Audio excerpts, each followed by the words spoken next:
warahmatullahi wabarakatuh. Waalaikumsalam warahmatullahi wabarakatuh. Terima kasih sudah menantikan kelompok kami, kelompok terakhir.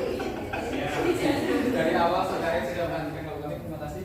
Kami dari kelompok 5 atau kelompok terakhir akan membahas tentang problematika dari penerapan understanding by design UBD. Nah, ini kelompok kami. Ada 6 anggota, saya Pangsudan Wiguna, kemudian ada Mbak Afnika, ada Mbak Malifatunisa Suraya, kemudian ada Mbak Diansi Ayu, bagian Ayu, kemudian ada Mas Firman. Pria janggal ya kelompok kami, karena biasanya ada 6 namun ada 5 yang datang. Jadi ada 1 anak yang tidak berangkat, yaitu siapa? Yang tidak berangkat? Ya, betul sekali ya. Yang tidak berangkat adalah Mbak Septi Devi Arianti karena sedang sakit. Semoga cepat sembuh, kita doakan bareng-bareng.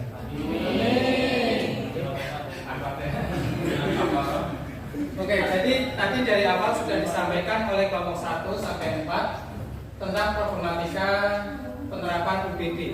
Yang pertama dari stakeholder, yaitu ada pemerintah, masyarakat, dan sekolah. Kemudian ada kepala sekolah yang tadi dijelaskan ada 6 peran ya, motivator, supervisor, kemudian ada inspirator dan lain sebagainya.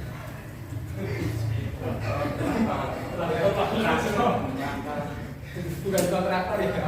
Selanjutnya ada dari segi warna kurikulum sebagai perancang kurikulum, kemudian ada dari segi guru di mana kita pun nantinya akan menjalaninya, dan yang terakhir adalah sebagai siswa, dan kami akan menjelaskan dari segi siswa.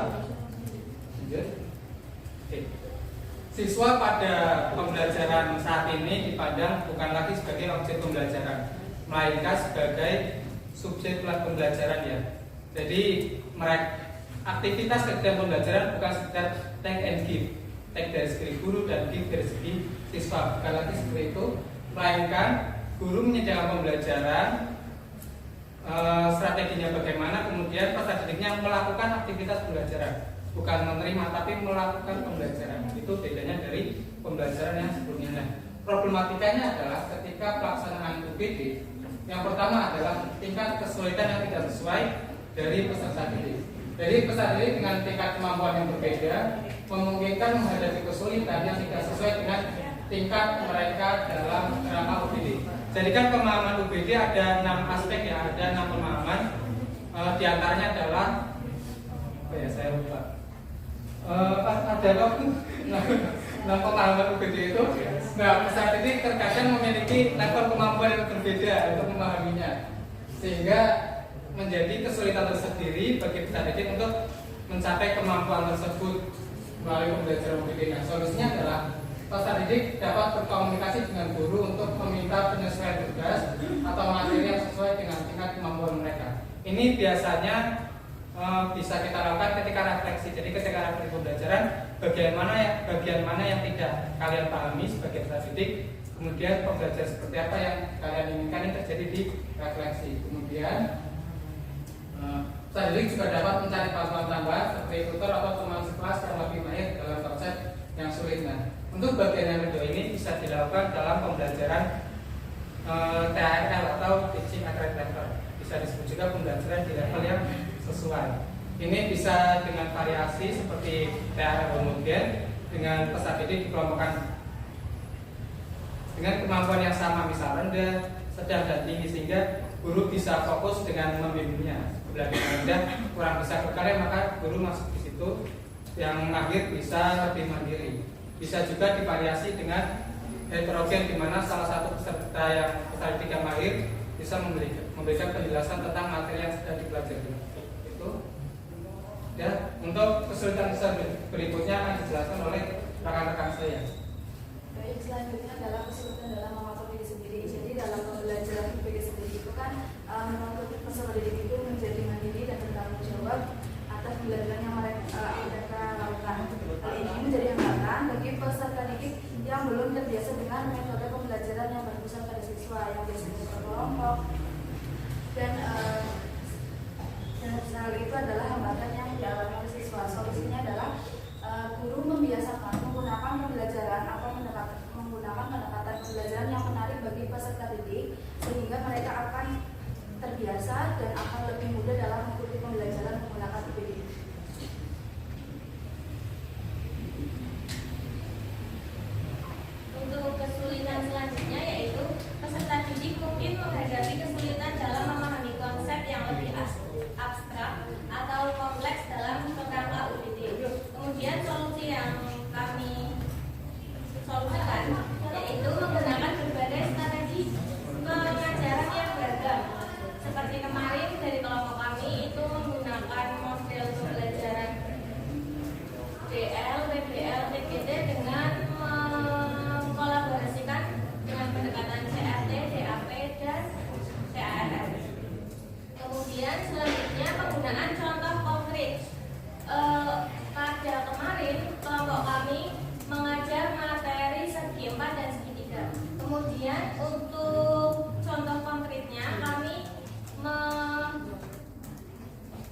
dengan media menggunakan kertas origami dan juga benda-benda di sekitar kelas yang berbentuk bangun segi 4 dan segi 3. Kemudian solusi selanjutnya yaitu visualisasi.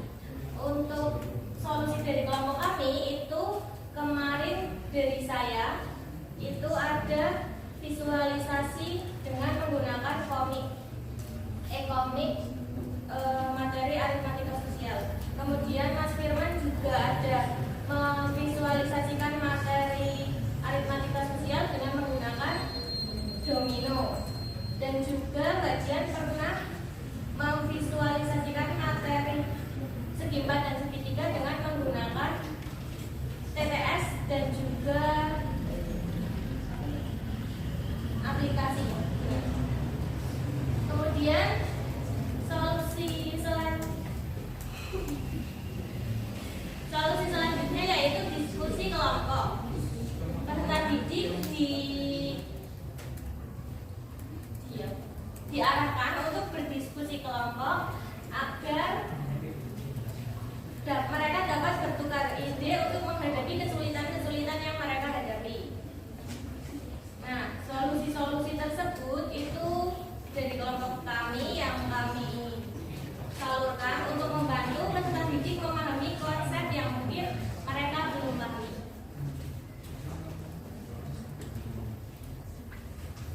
Selanjutnya itu untuk permasalahannya di mana peserta didik itu belum terbiasa pada penerapan UPD. Karena peserta didik itu belum terbiasa dengan penerapan UPD dikarenakan sebelumnya itu kan menggunakan penerapan model lain, di mana ketika pembelajaran dengan UPD ini itu kan peserta didik dilibatkan secara aktif dalam pembelajaran ya, atau yang tadi dibilang oleh Mas Danang bahwa melakukan kegiatan gitu ya, dilibatkan secara aktif. Nah, hal tersebut itu tentu mungkin akan membuat peserta didik itu merasa terforsir karena dari awal sampai akhir itu dilibatkan secara aktif dalam pembelajaran. Selain itu juga dalam hal ini dalam pembelajaran UPD itu kan untuk tujuan akhirnya nantinya peserta didik itu diharapkan dapat memiliki kompetensi yang dapat digunakan di kehidupan nyata, bukan hanya pengetahuan-pengetahuan dasar saja. Nah, dalam hal ini peserta didik itu tentu karena terbiasa dengan yang materi tidak selalu dikaitkan dengan kehidupan nyata, tentu akan menambah pemikiran mereka atau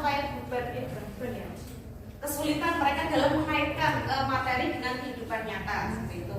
Nah, untuk solusinya di sini dengan adanya mungkin kegiatan pembelajaran yang padat, melibatkan peserta didik secara aktif, itu di sini guru dapat menciptakan pembelajaran UPD yang semenarik mungkin agar peserta didik tidak merasa jenuh atau bosan dalam penerapannya. Mungkin melalui kegiatan ketika pengerjaan RKPD-nya bisa melalui kegiatan dengan melakukan penemuan secara langsung mungkin DL, atau mungkin kita melakukan berbasis masalah, seperti contohnya mungkin kalau yang kemarin itu jadi tentang diskon. Peserta didik itu nanti bisa mengelis harga-harga diskon apa saja yang mungkin mereka dapatkan di sebuah toko seperti itu. Nah, terus juga dengan menunjukkan bagaimana konsep UPD dapat diterapkan dalam kehidupan sehari-hari atau masalah dunia nyata. Nah, kayak gitu contohnya diskon dikaitkan dengan kehidupan nyata. Mereka bisa memprioritaskan ketika ada barang-barang yang diskon, mereka akan memilih mau membeli yang mana agar nanti pengeluarannya itu hemat seperti itu kan. Nah, terus juga selain dengan pembelajaran yang mungkin lebih banyak dilakukan kegiatan, di sini juga bisa dengan mengaitkan kehidupan nyata itu mencari sumber belajar lain, tidak hanya berfokus pada buku teks yang ada, agar pengetahuan mereka tentang kehidupan materi dengan kehidupan nyatanya itu lebih banyak.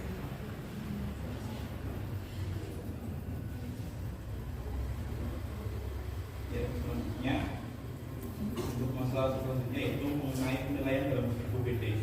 Peserta didik bisa terbiasa dengan penilaian yang ditetapkan dalam UPD.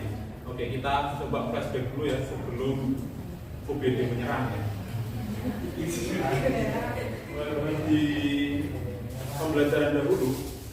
sederhana, siswa mengerjakan kemudian tinggal nilainya 80 ya berarti 80, 70, 70. Tidak dinilai secara berjalannya waktu atau step by step dari waktu proses dari siswanya. Nah, di UPT ini proses ternyata ditekankan.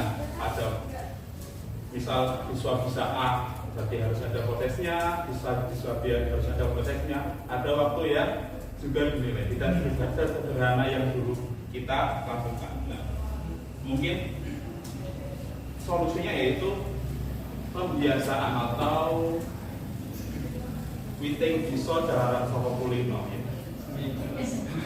Karena terbiasa mungkin jadi bisa seperti itu, karena gurunya aja bingung apalagi siswanya, gurunya aja baru dengar UPT apalagi siswanya. Ini selanjutnya akan dijelaskan oleh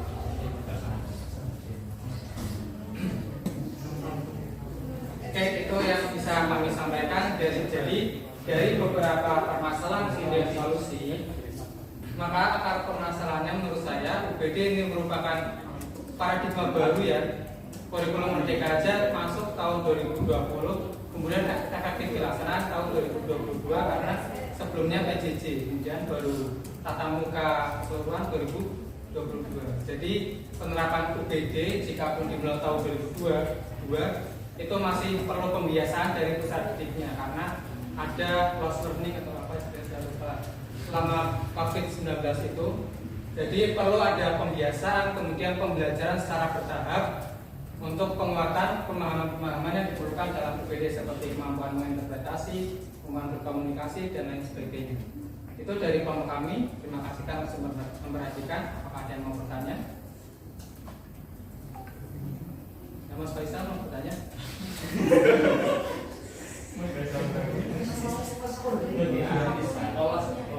Sudah, karena berhubung waktunya sudah mau selesai 7 menit lagi, kami usahaikan. Terima kasih. Wassalamualaikum warahmatullahi wabarakatuh.